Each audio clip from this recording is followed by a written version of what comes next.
আজকের ক্লাসে আমরা পঞ্চম শ্রেণীর তৃতীয় অধ্যায়ের লসাগু সম্পর্কে জানব। গত ক্লাসে আমরা সাধারণ গুণিতক নির্ণয় করা শিখেছিলাম এবং তার আগের ক্লাসে আমরা গুণিতক নির্ণয় করা শিখেছিলাম। এই দুইটি কনসেপ্ট আজকে একত্র করে আমরা লসাগু নির্ণয় করব। চলো তাহলে শুরু করি। প্রথমে আসো আমরা দেখি লসাগুর পূর্ণরূপ কী। লসাগুর পূর্ণরূপ হচ্ছে লঘিষ্ঠ সাধারণ গুণিতক। লঘিষ্ঠ সাধারণ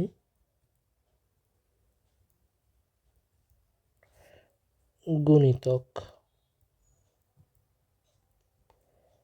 এখন আসো আমরা প্রত্যেকটি ওয়ার্ড এখানে ভেঙে ভেঙে দেখি যে লসাগু বলতে আসলে কি বোঝায়। লঘিষ্ঠ, এই যে লঘিষ্ঠ আছে এখানে, এটার মানে সবচেয়ে ছোট। সবচেয়ে ছোট, লঘিষ্ঠ মানে সবচেয়ে ছোট। এবং সাধারণ গুণিতক মানে তো তোমরা জানোই, সাধারণ গুণিতক মানে যেটা উভয়ের মধ্যে থাকে, যেটা উভয়ের মধ্যে থাকে, মধ্যে থাকে। তার মানে দেখো লঘিষ্ঠ সাধারণ গুণিতক মানে সবচেয়ে ছোট এবং যেটা উভয়ের মধ্যে থাকে। তার মানে আমাদের কাজ কি হবে? প্রথমে আমরা সাধারণ গুণিতক বের করব এবং সাধারণ গুণিতক কয়েকটা বের করার মাঝে কিন্তু যেটা সবচেয়ে ছোট থাকবে সেটি আমাদের লঘিষ্ঠ বলবো তাকে, এবং লঘিষ্ঠ যেটা থাকবে সেটাই আমাদের লসাগু। তাহলে যদি আমরা এখন সংজ্ঞা দেখি, দুই বা ততোধিক সংখ্যার সাধারণ গুণিতকগুলোর মধ্যে সবচেয়ে ছোট সংখ্যাকে লসাগু বলে। তার মানে আমাদের যদি লসাগু নির্ণয় করতে বলে, প্রথম কাজ হবে সাধারণ গুণিতক নির্ণয় করা এবং তারপরের কাজ হবে কোন সংখ্যাটা সবচেয়ে ছোট সেটা নির্ণয় করা, এবং ওই সংখ্যাটাই হবে আমাদের লসাগু। তাহলে চলো আমরা লসাগু নির্ণয় করা দেখি যে আমরা পারি কি না। আমাদের এখানে দেখো বলা আছে 8 এবং 12 এর লসাগু নির্ণয় করতে। চলো আমরা বলি যে এটার ভিতরে আমরা 8 এর গুণিতক রাখবো। 8 এর গুণিতক, এবং আমরা এটার মধ্যে রাখি 12 এর গুণিতক। 12 এর গুণিতক। তাহলে চলো আমরা এখন নির্ণয় করা শুরু করে দিই। 8 এর গুণিতকগুলো এখন লিখে ফেলি তাহলে পরপর।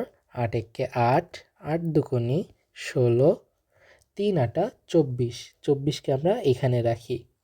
তারপর আসি 4 আটা 32, 5 আটা 40, 6 আটা 48, 48কেও এখানে রাখি, এবং 7 আটা 56, 8 আটা 64 আমরা এ পর্যন্তই রেখে দিই। চলো এবার 12 এর ক্ষেত্রে যাই।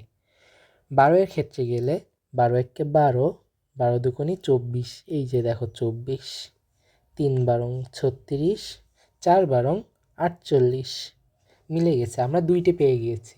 আমরা কখন বলো তো বলতে পারি যে সবচেয়ে ছোট কোনটা বা সবচেয়ে বড় কোনটা? দুইটি হলেই বলতে পারি যে এটি সবচেয়ে ছোট। তাইলে আমাদের আর নির্ণয় করার দরকার নেই, যেহেতু দুইটি পেয়ে গিয়েছি আমরা এর ভিতর থেকে বলতে পারবো যে কোনটি সবচেয়ে ছোট। তার মানে এটি আমাদের এখানে কমন, তাই না? যেটা আমরা আগের ক্লাসে শিখে এসেছি। তাহলে চলো এটা আমাদের সাধারণ গুণিতক। সাধারণ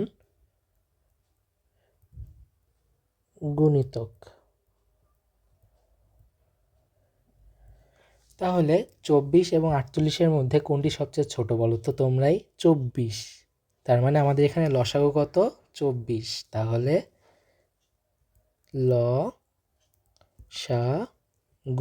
লসাগু কত?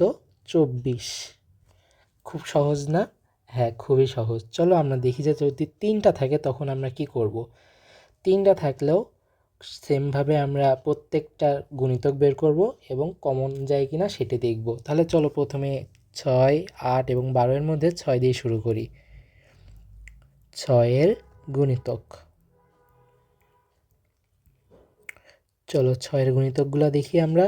6 এর গুণিতকগুলো কি কি? 6, 12, 18, 24, 30, 36, 42, 48। তারপর আমরা লিখি 8 এর গুণিতক। 8 এর গুণিতকগুলো লিখে ফেলি তাহলে। আসো এবার 8, 16, 24, 32, 40, 48, 56, আর লেখা লাগবে না আমাদের। এবার আসি 12 এর গুণিতক, 12 এর গুণিতক। চলো 12 এর গুণিতকগুলোও লিখে ফেলি আমরা। 12, 24, 36, 48, 60। আর না লিখে আমরা এখানে অনেকগুলো কমন পেয়ে গিয়েছি। কি কি দেখো তো, এখন তোমাদের মজার খেলা যে কমন মিলাতে হবে যে কোনগুলা কমন আছে বা সেম আছে। এই যে দেখো 24, এই যে 24, এই যে 24 মিলে গেল, তিনটার ভিতরে 24 আছে। এই যে দেখো, তারপর আরেকটা দেখো ভালো করলে, 48, 48, 48, তার মানে 48ও মিল আছে। এখন বলো তো 24 এবং 48 এই দুইটার মধ্যে কোনটা সবচেয়ে ছোট? অবশ্যই 24 সবচেয়ে ছোট। তাহলে লসাগু কি হবে তোমরাই বলতে পারবা এখন। লসাগু হবে, লসাগু হবে 24। খুব সহজ না লসাগু নির্ণয়? হ্যাঁ, খুবই সহজ। আসো তোমাদের জন্য একটি হোমওয়ার্ক দেওয়ার পালা এখন। তাহলে হোমওয়ার্কটা কি থাকবে? এই যে এই ম্যাথটি তোমাদের জন্য হোমওয়ার্ক থাকবে। এখানে তোমরা লসাগু নির্ণয়ের মাধ্যমে খুব সহজেই সমাধান করতে পারবে। এটি তোমাদের বাসার কাজ থাকলো।